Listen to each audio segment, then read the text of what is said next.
Welcome to the Thrifters Podcast, a show all about the weird, wonderful, and sometimes challenging world of selling vintage. I'm your host, Amanda Walker-Storey. Whether you're a buyer, a seller, collector, or just learning about vintage, this is the show for you. I'm so glad you're here.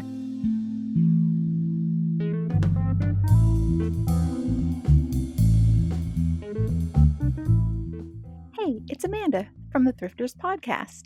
If you like my content, please feel free to buy me a coffee at buymeacoffee.com/thethrifters. And any reviews you leave anywhere you listen to the podcast are truly appreciated. Welcome to a new week, everybody. Today I'm going to be discussing something I think we all try to find certain brands, certain labels that we know do well, that have like a high resale value, and then, get excited when we find them time and time again. And some people might call these BOLOs or the be on the lookout fours. So I wanted to share with you a few of my 1990s bolos today. And I'm a little bit apprehensive about doing this because so often if you share, things that you buy, they they meaning the vintage community at large might think that you are killing your own market. If you know some good brands that sell really well and have a high resale value and then you share it with everybody, it might be frowned upon, and maybe I'll be losing money. I don't know. It doesn't really matter to me. I just want to be a good person. I don't like gatekeeping, and so I thought I would share with you some of the 90s brands that I find do really well, sell through quickly, and are just generally really good brands to purchase and sell through your vintage shop. So, the reason I specifically wanted to talk about 90s today is because I have noticed it is becoming increasingly difficult to find what some people would call, and I'm doing air quotes, true vintage. We're talking about the really old stuff, maybe like 60s, 50s, 40s, 30s, 20s, Edwardian and, antique stuff.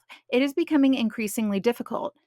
Shoot, it's becoming increasingly difficult to find good 70s clothes because number one, it's not a renewable resource. These things, the more time goes on, the more rare they become.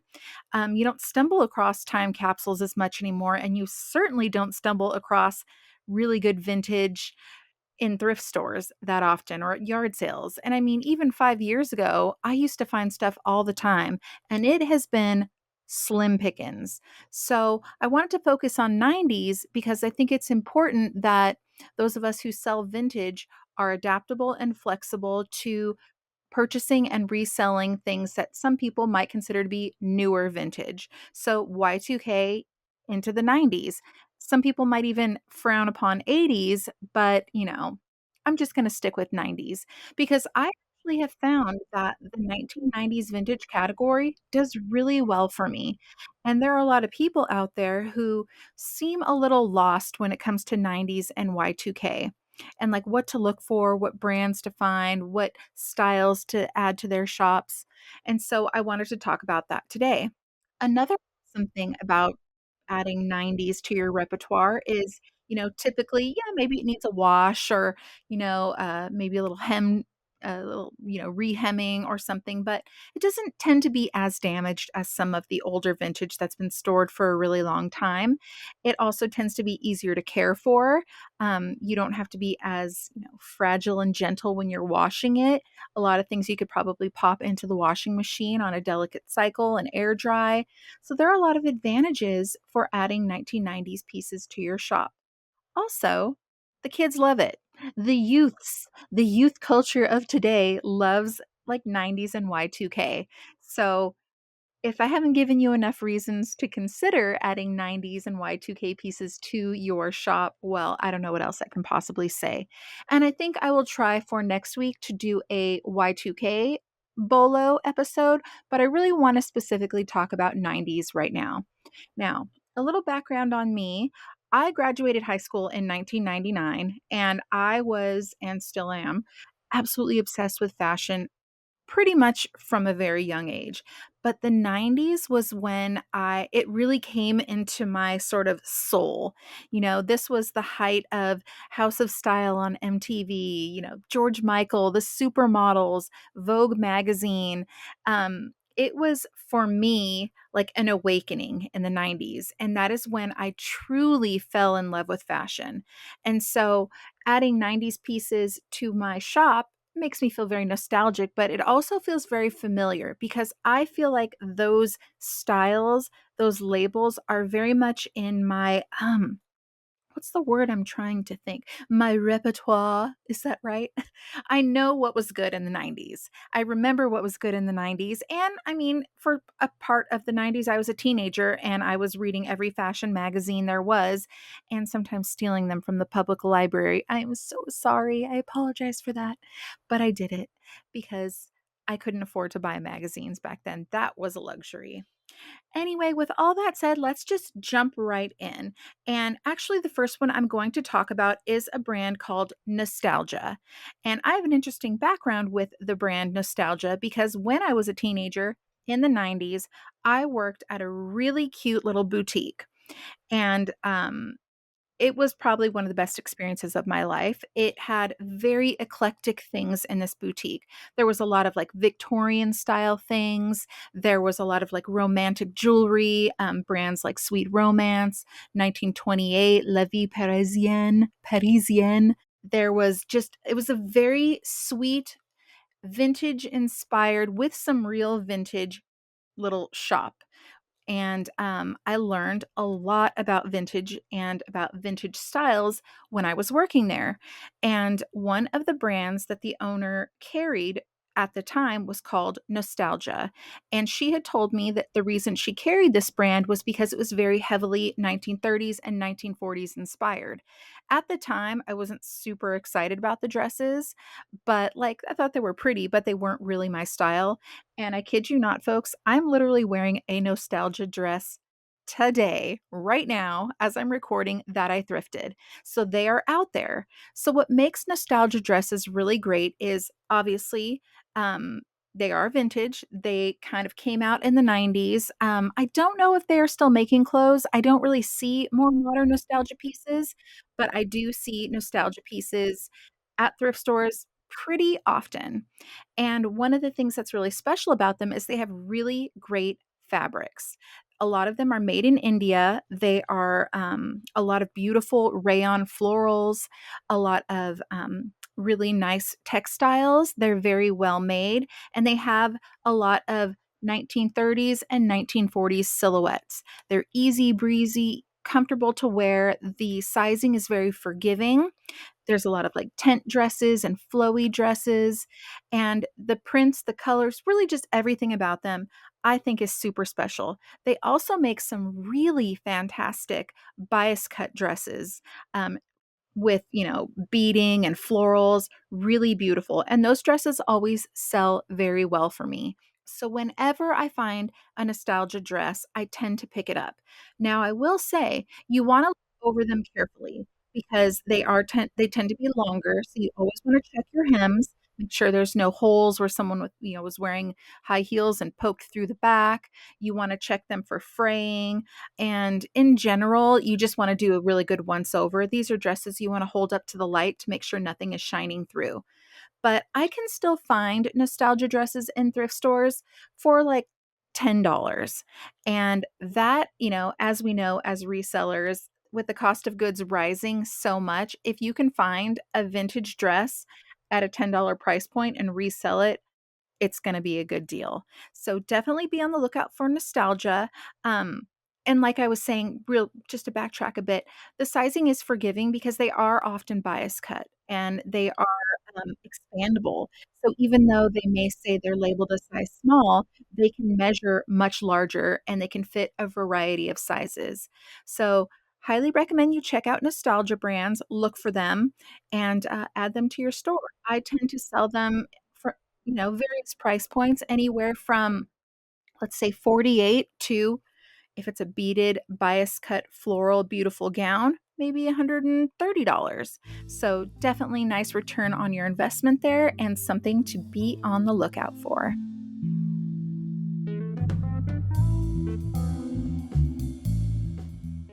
Another fabulous 80s/90s brand that I love is Tadashi. Now, there are two Tadashis. I believe they're the same maker, but the earlier label will just say Tadashi, and then the newer, more modern Tadashi will say, I think, Tadashi Shoju or Shoji. So I don't buy the latter. I don't buy the newer Tadashis, but I love the older Tadashis, the 80s and the 90s. And so some hallmarks and fabulous reasons to buy Tadashi are number one, it retains its value. Tadashi from the 80s and 90s easily for me sells over $100 all day long. They have really great bodycon spandex materials, very stretchy, very curve hugging. They make fabulous jumpsuits, evening gowns, some really interesting details, cocktail dresses, formal wear. Tadashi is pretty much exclusively going to be like a formal wear label, and they just do really great pieces from that time frame. The 90s pieces, like the jumpsuits that are very, body hugging and might even have stirrups, they're very luxurious, they feel great on the body, and they feel expensive, and people like that.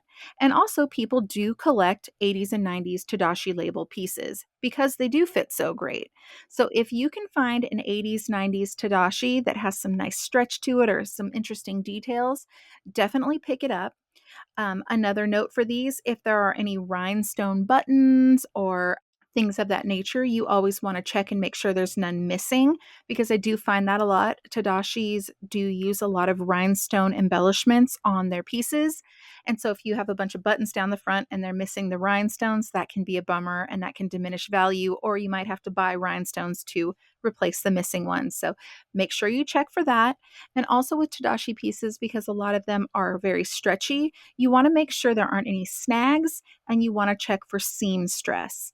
And what seam stress is when along the seams of a garment, it starts to kind of pull. It's been overstretched. You might see some snagging, or you might even see it kind of overstretched where everything looks like, whew, if somebody gets in this thing, it could blow at any second. So always, check for that. And also zippers. Make sure your zippers are working as well. I have noticed that the zippers on Tadashis do also blow out because they are so form fitting and stretchy, and people get into them and break the zippers. So be on the lookout for that. But other than that, if you can grab yourself some Tadashi from the 80s and 90s, you will have a nice little return on your investment for those too. Starina is another fabulous 90s brand that made beautiful rayon dresses. Really specifically, rayon floral dresses. I feel like every Starina dress I've ever seen is a floral. I don't know if that's just what I've seen, but pretty much all of them have been. And, very similar to the nostalgia dresses that I was describing earlier, they are very flowy, they're excellent textiles, beautiful made in India rayons, block printed, very generously sized tent dresses, huge sweeps on the skirt. Don't often have any closures, which makes it easy for us if we don't have to replace buttons or zippers or things like that. They just kind of pop over the head and they're easy breezy to wear. And whenever I find Starina dresses, they sell really quickly. They're lightweight fabrics. They're great. You can layer them in the wintertime, wear tights and boots and sweaters. In the summer, they're really light and cool to wear. So I find that they blow out of my store really quickly. And you, again, can still find them relatively cheap. I can find them sometimes for like between $8 to $15, and that will be a reasonable price point that I will invest in based on the resale value of them. Another one you do have to check thoroughly, hold up to the light looking for holes or fraying or snags. Um, Again, because they're long, they do kind of get caught in things or get stepped on a lot. So you want to check for that. But other than that, they're a great one to add to your shop, and people just really like them. I can barely keep them in the store. As soon as I list them, within a couple days, they're gone. So I would look out for that one too. And you still find them at thrift stores and even at yard sales. So be on the lookout for Starina. Next is probably one of my favorite 90s brands of all time. and it is Sue Wong. So Sue Wong started out as a designer in the 70s for, the famous brand Young Edwardian. And Young Edwardian also had some other, little branches of their brand. There was Young Victorian, there was I think Young Romantic. There were a couple different little divisions of Young Edwardian, and Sue Wong was a designer for them.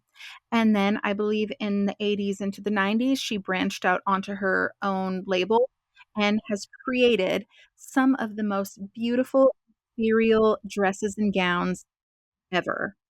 The textiles are fabulous. Usually silks, but there are some rayons. There can be some polyesters in there too, but they're done really well. Beautiful colors, beading, slinky bias cut fits, fluttery hemlines, handkerchief hemlines, very 1930s inspired. And then she also has some amazing pieces that are more bold and abstract and kind of like modernist pieces. Sue Wong retains the value so well. If you go onto the Gem app right now and type in Sue Wong, you will see most of her dresses from the 80s and 90s are going to be in the probably 100 to $300 price point range. And that's because they're beautiful, they're timeless, and they have great textiles and silhouettes. They're very fragile. They're delicate fabrics and usually have beading and delicate trims and details. So it's another one you really have to check thoroughly, because if you get something home that's a Sue Wong, silk chiffon beaded dress and it has a big hole that you didn't see, it is extremely difficult to repair, maybe even impossible. So that would, obviously take away from the value and you might even lose money on it. But that aside, they are stunning dresses. And I feel like, especially with the younger girls now going to prom, they love that sort of Y2K mermaid sort of style beaded bias cut dress. So be on the lookout for those. If you can find them, they're not as plentiful as some of the other brands that I've spoken about. But if you can find them, I would probably even invest in a Sue Wong to $40, maybe $50. Obviously, I would prefer it to be less, but because people who are pricing these things, even if they don't know the label or know the background of Sue Wong, they can tell these dresses are special because they are silk and beaded and colorful and have so many gorgeous details. So they tend to be priced a little bit higher. But if you can grab one at a reasonable price point, it is a guaranteed resell if it's in good condition. So be on the lookout for Sue Wong. I think her evening dress and sort of higher end label is Sue Wong Nocturne, which is like obviously for nighttime. Um, just stunning. I love them so much. It's not really something I wear personally, but I love to purchase them. I love to sell them in my store. Another brand that takes me right back to the boutique that I worked in the 90s is Nataya. And I feel like this particular label kind of flies under the radar. Now, Nataya is still active. They have a website, so you can actually go to their website, and it's Natay, Nataya, so you can get a sense of what they sell. And the reason that I love this brand is because when we were selling it in the boutique I worked at, which was called Vanity Fair, by the way, when I was a teenager working there, this was like when Titanic came out. There was like Romeo and Juliet. There was all these like romantic movies. And when the owner of the store brought in this brand, Nataya, it was very much that vibe. Extremely romantic, interesting details, kind of bohemian. Um, Layered dresses with lace and trims and slips and sheers and rosettes and florals. It was very much like Titanic Edwardian style with a bit of a 90s twist to it with rayon and things like that. It was just stunning textiles, and really at that time I'd never seen clothes like that before. So it was really exciting when they came into the store. Again, like back then, well, to be perfectly honest, now that I'm thinking about it, I couldn't really afford these clothes back then. I was making my little meager paycheck as a shop girl. And, I would get a bit of a discount, but I wasn't spending my money on these beautiful, delicate dresses. I was spending my money on platform shoes and wide leg jeans and baby tees.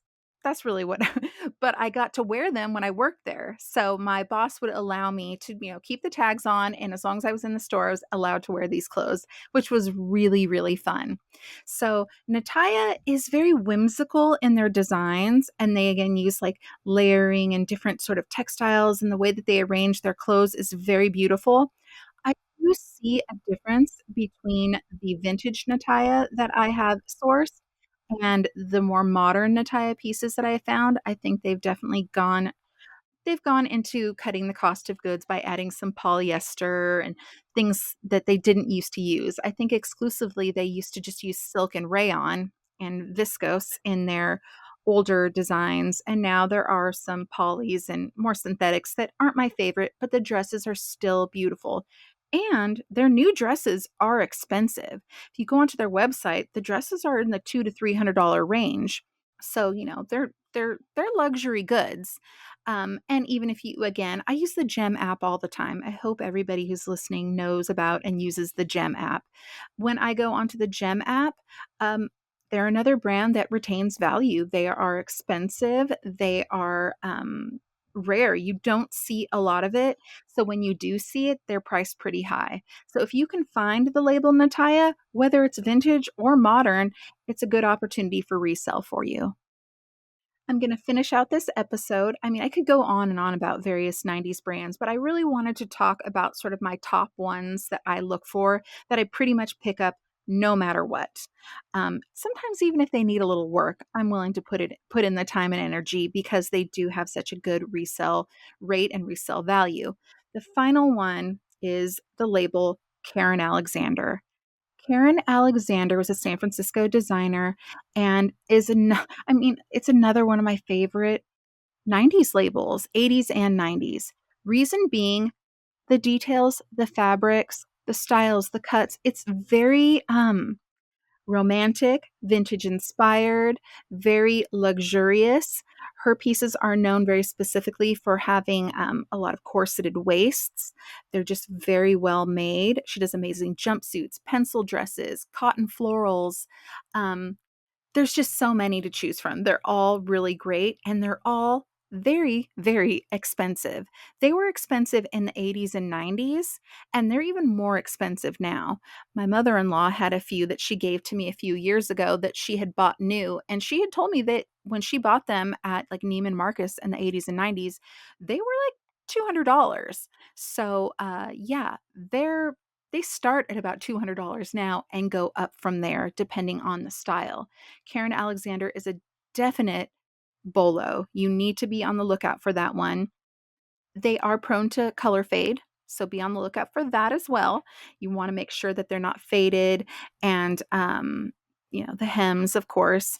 But overall, if you can find Karen Alexander, you will be winning because they are fabulous and they're so fun to wear. It's a lot of very 1940s silhouettes with big shoulders and nipped in little waists, and they're just gorgeous. I hope this was helpful for you this week, and I hope that can expand your shopping experience when you're out there looking. Make notes on your phone, and hopefully you will find some nostalgia, Tadashi, Starina, Sue Wong, Nataya, and Karen Alexander pieces to add to your shop. Have a wonderful week, everyone, and I'll catch y'all soon.